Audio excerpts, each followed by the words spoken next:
Good morning बच्चों। कैसे हैं आप लोग?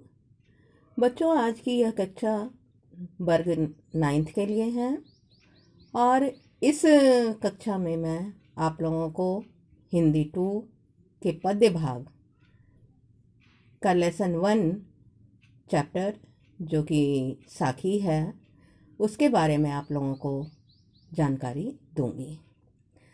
बच्चों, जैसा कि आप लोगों को पता होगा, 9th क्लास में आप लोगों की हिंदी 2 में साहित्य सागर करके एक पुस्तक चलती है जिसको 2 भागों में बांटा हुआ है, गद्य भाग एवं पद्य भाग। दोनों ही का आप लोगों को अध्ययन करना है। तो आज मैं सबसे पहले इस साहित्य सागर पुस्तक के पद्य भाग का जो पहला लेसन है, जो कि साखी के नाम से है, यह कबीर दास द्वारा रचित है।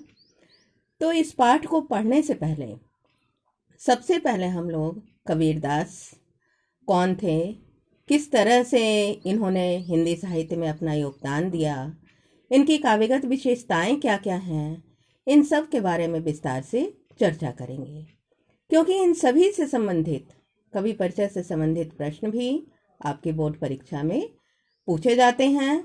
इसलिए इसकी जानकारी हासिल करना बहुत ही आवश्यक है। तो आइए बच्चों, हम लोग इसकी पढ़ाई शुरू करते हैं। और यह मैं आप लोगों की ही 9th क्लास में चलने वाली पुस्तक साहित्य सागर की वर्कबुक से मैं इसका आप लोगों को अध्ययन कराने जा रही हूँ। तो शुरू करते हैं पाठ।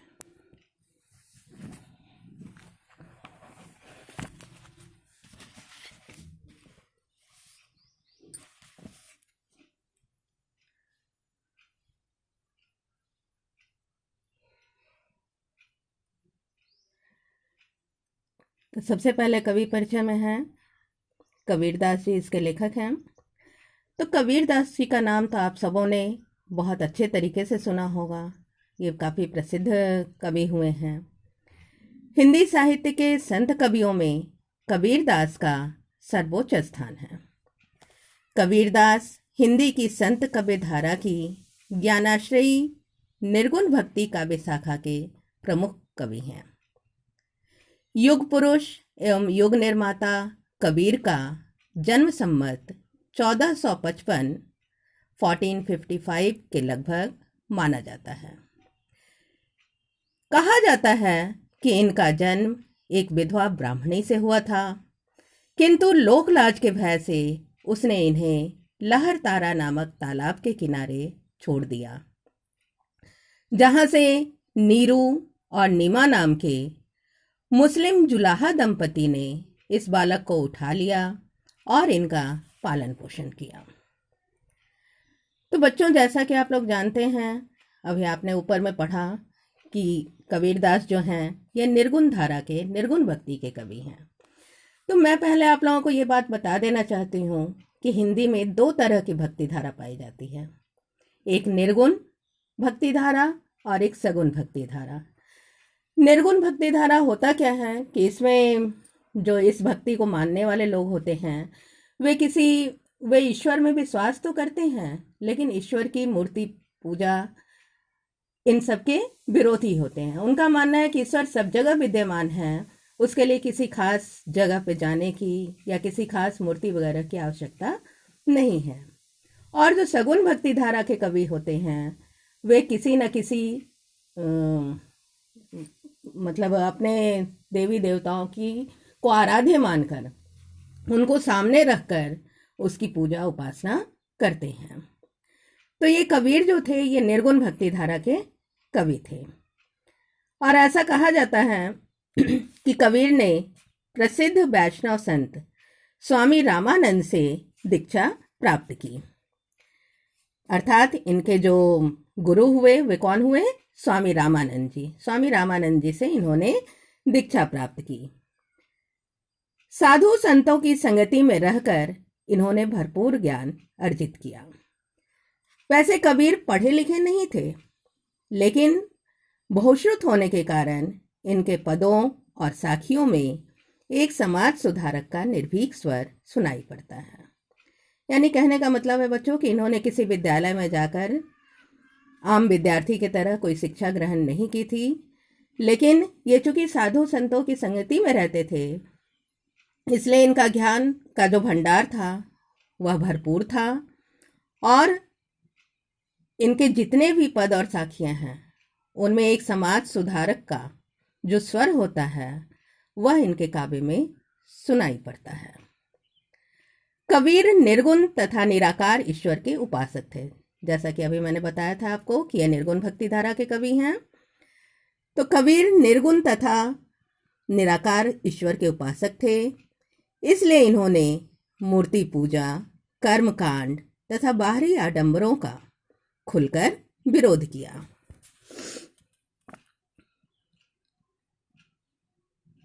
इन्होंने हिंदू मुस्लिम एकता का नारा भी बुलंद किया और दोनों ही संप्रदायों में व्याप्त रूढ़ियों तथा धार्मिक कुरीतियों के विरुद्ध आवाज उठाई। कबीर का विवाह भी हुआ। इनकी पत्नी का नाम लोई था। क्या था इनकी पत्नी का नाम? इनकी पत्नी का नाम लोई था। इन्होंने एक पुत्र तथा एक पुत्री भी थी।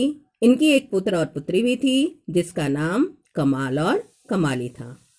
यानी इनका विवाह भी हुआ, इनकी पत्नी का नाम हुआ लोई और इनके पुत्र का नाम हुआ कमाल और पुत्री का नाम कमाली। इनकी मृत्यु के संबंध में विद्वानों में मतभेद हैं, किंतु अधिकांश विद्वान इनकी मृत्यु 1495 यानी 1495 में मगहर में मानते हैं। तो ये तो हुआ इनका संक्षिप्त परिचय बच्चों। अब हम इनके साहित्यिक परिचय के बारे में जानकारी हासिल करेंगे कि किस तरह इन्होंने साहित्य में कैसे योगदान दिया है। कहा जाता है कि कबीर निरक्षर थे। निरक्षर थे मतलब यानी पढ़े लिखे नहीं थे, कहीं किसी विद्यालय में इन्होंने कोई शिक्षा ग्रहण नहीं की थी, किंतु इनका जो व्यक्तित्व था वह बहुत ही प्रभावशाली था। इन्होंने हृदय की पवित्रता और सती के द्वारा ईश्वर की प्राप्ति का उपदेश दिया। कबीर ने केवल उच्च कोटि के काव्य की रचना ही नहीं की, अपितु भारत के धार्मिक एवं सांस्कृतिक क्षेत्र में नवीन चेतना का स्वर भी फूंका और इसी कारण इन्हें हिंदू समाज में जागरण का अग्रदूत कहा जाता है।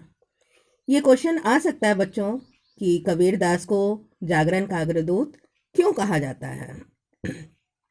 तो चूंकि कबीर ने केवल उच्च कोटि के काव्य की ही रचना नहीं की, बल्कि भारत के धार्मिक एवं सांस्कृतिक क्षेत्र में नवीन चेतना का भी संचार किया, नवीन चेतना को भी फूंका। इसी कारण इन्हें क्या कहते हैं? हिंदू समाज में इन्हें जागरण का अग्रदूत कहा जाता है। यद्यपि कबीर का उद्देश्य कविता करना नहीं था, फिर भी उन्होंने समाज की परिस्थितियों के अनुरूप अनगढ़ भाषा में जो कुछ भी कहा है वह साधारण नहीं है। इन्होंने किसी विशेष ग्रंथ की रचना नहीं की, अपितु इनके शिष्यों ने ही इनके उपदेशों का संकलन किया जो बीजक के नाम से प्रसिद्ध है। यानी कहने का तात्पर्य है कि कबीरदास ने स्वयं किसी ग्रंथ की रचना नहीं की है, बल्कि इनके जो शिष्य थे, इनके शिष्यों ने ही इन्होंने जो उपदेश दिया था उनके उपदेशों का एक जगह संकलन करके उसको प्रकाशित किया, जो कि बीजक के नाम से प्रसिद्ध है। और इस बीजक के 3 भाग हैं, साखी, सबद और रामायणी। यानी ये जो बीजक पुस्तक हुई इसके 3 भाग हैं, साखी, सबद और रामायणी।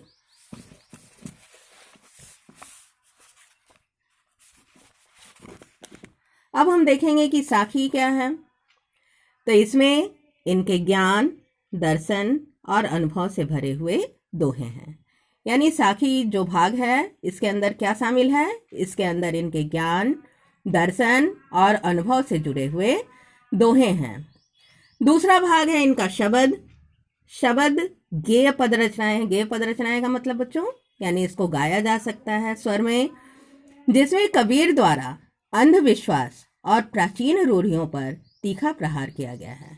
यानी जो भी इनके शब्द हैं, इसमें कबीरदास ने क्या किया है, एक तो इसकी विशेषता है कि ये गेय हैं, मतलब इनको स्वर में गाया जा सकता है। और इसमें कबीरदास ने हमारे समाज में जो अंधविश्वास व्याप्त हैं, जो प्राचीन रूढ़ियां हैं, उनके ऊपर इन्होंने तीखा प्रहार किया है। और तीसरा भाग आता है रामायणी। ये रामायणी क्या है, तो इसकी रचना पदों और चौपाइयों में है। इसकी विशेषता है कि इसकी जो रचना की गई है वह किसमें की गई है, पदों और चौपाइयों में की गई है। इसमें कबीर द्वारा अपने अलौकिक प्रियतम से प्रणय निवेदन तथा तत्व चिंतन का वर्णन किया गया है। तो अभी आपने समझा कि ये बीजक जो पुस्तक हुई, इसको जो 3 भागों में बांटा गया है, वे 3 भाग कौन कौन से हैं और उन 3 भागों में अलग अलग किस चीज का वर्णन किया गया है। अब अगला जो पॉइंट है, काव्यगत विशेषताएं। यानी कबीरदास की ने जो जिन रचनाओं का निर्माण किया है, जिन पदों का निर्माण किया है, उसकी विशेषताएं क्या हैं, इसके बारे में अब हम अध्ययन करेंगे।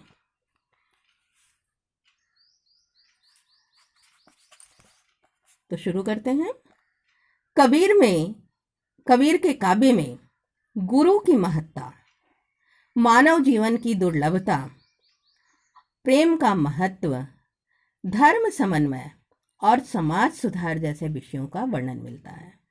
इनके काव्य की बच्चों सबसे बड़ी विशेषता यह है कि इनके काव्य में सबसे ज़्यादा महत्व जो दिया गया है वह गुरु को दिया गया है। कबीरदास ने गुरु का स्थान सबसे ऊंचा रखा है अपने जीवन में। इसके अलावा प्रेम, धर्म का समन्वय, समाज सुधार इत्यादि का वर्णन भी इनके काव्य में विस्तार से मिलता है। उन्हें शास्त्रों का ज्ञान नहीं था, किंतु वे अनुभव के बल पर ईश्वर की सत्ता का अनुभव करते थे। जैसा कि पहले ही मैंने बताया है कि इन्होंने कहीं किसी विद्यालय में जाकर अपनी शिक्षा दीक्षा ग्रहण नहीं की है, बल्कि साधु संतों के बीच में रहकर ही इन्हें जो ज्ञान प्राप्त हुआ था, उसी के आधार पर इन्होंने ईश्वर की सत्ता का अनुभव किया। अब अगला जो है मेन पॉइंट है आपका कि घुमक्कर स्वभाव के कारण कबीर की भाषा में अरबी, फारसी, अवधी, ब्रज, राजस्थानी, पंजाबी आदि भाषाओं के शब्द घुल मिल गए हैं। चूंकि कबीरदास एक जगह पे स्थित नहीं रहते थे, ये घूमते रहते थे एक जगह से दूसरे जगह, और इस क्रम में इनका जो संपर्क था अलग अलग भाषा के संतों साधुओं से होता था। तो इसी कारण इनकी भाषा में अरबी, फारसी, अवधी, ब्रज, राजस्थानी, पंजाबी आदि अनेक भाषाओं के शब्द घुल मिल गए हैं। इसलिए इनकी भाषा को सधुक्कड़ी या पंचमेल खिचड़ी कहा जाता है। अब इसमें एक क्वेश्चन आ सकता है कि इनकी भाषा को सधुक्कड़ी या पंचमेल खिचड़ी क्यों कहा जाता है। तो अभी आपने पढ़ा कि इनकी भाषा में अरबी, फारसी, अवधी, ब्रज, राजस्थानी, पंजाबी आदि भाषाओं के शब्द घुल मिल गए हैं। इसी कारण इनकी भाषा को पंचमेल खिचड़ी कहा जाता है। और ये घुमक्कर के स्वभाव के थे और साधु संतों के बीच रहकर ही इन्हें जो भी ज्ञान प्राप्त हुआ है, इसीलिए इनकी भाषा को सधुक्कड़ी भी कहा जाता है। इनकी भाषा सूक्ष्म से सूक्ष्म भावों की व्यंजना करने में समर्थ है। इनकी शैली प्रभावशाली, हृदय स्पर्शी और ओजपूर्ण है। रस, छंद, अलंकारों का सुंदर प्रयोग भी इनके काव्य में दृष्टव्य होता है, यानी देखने को मिलता है। इस प्रकार कबीर सच्चे अर्थों में युग द्रष्टा थे, जिन्होंने जीवन भर अपनी सधुक्कड़ी भाषा में तत्कालीन समाज में व्याप्त रूढ़ियों और आडंबरों पर डटकर चोट की। इसी कारण वे युग निर्माता एवं क्रांतिकारी महात्मा के रूप में पूजनीय हैं। तो बच्चों, ये थी कबीरदास के बारे में उनकी जानकारी, कबीरदास का सामान्य परिचय, उनका साहित्यिक परिचय, उनके काव्यगत विशेषताएं क्या क्या हैं, इन सबों के बारे में हम लोगों ने आज अध्ययन किया।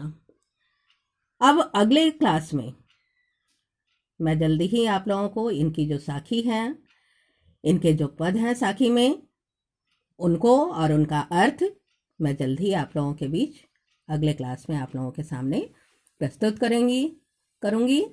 तब तक के लिए आप लोग आज जो मैंने कबीरदास का परिचय आप लोगों को बताया, इसे ध्यान से 2 बार 3 बार सुनिए और इसे समझने की कोशिश कीजिए। और मैं बहुत जल्द ही इनकी जो रचना है आपकी बुक में दी गई है लेसन 1 में साखी, उन पदों को अर्थ के साथ प्रस्तुत करूंगी। तब तक के लिए जय हिंद।